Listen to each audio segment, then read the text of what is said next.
บ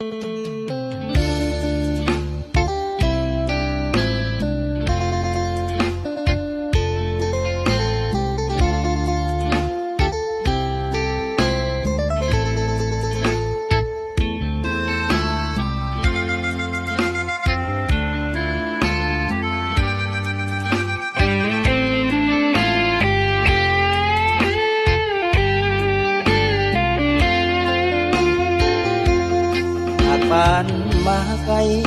มาอาศัยอยู่ในเวียงจันทน์ลา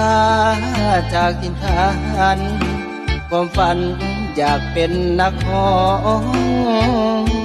ห่างลาแม่พ่อลูกป้าเอาหาพี่น้องมาสร้างฝันอยู่ในเวียงทอง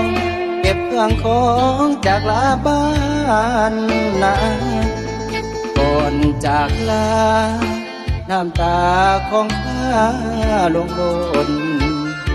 แต่ต้องจำทน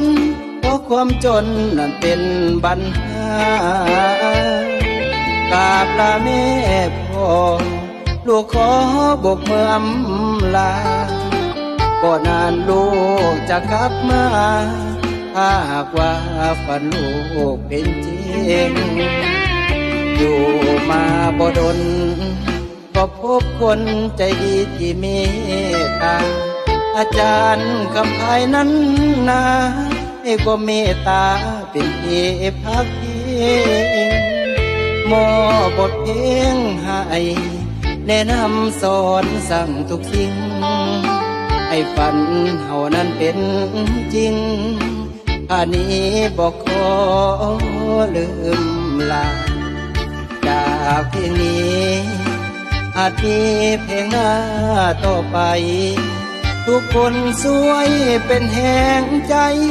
จะได้แหนงนายเลยนะนักของบ้านนอก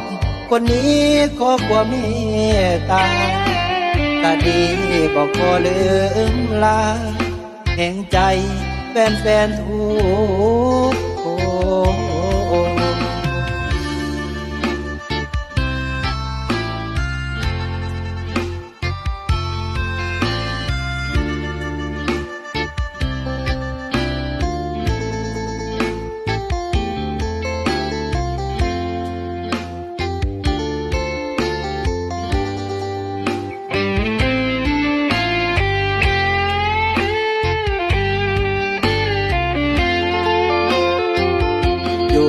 มาบ่ดน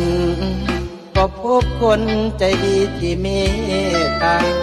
อาจารย์คำพายนั้นนาให้ความเมตตาเป็นที่พักพิงมอบทเพลงให้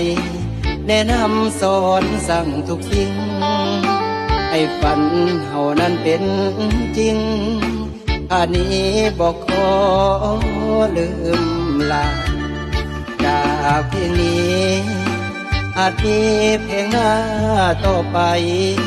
ทุกคนสวยเป็นแห่งใจจะได้แหนงนายเลยนะ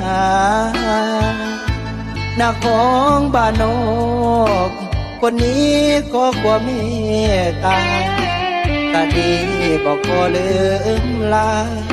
แห่งใจแฟนๆทุกคน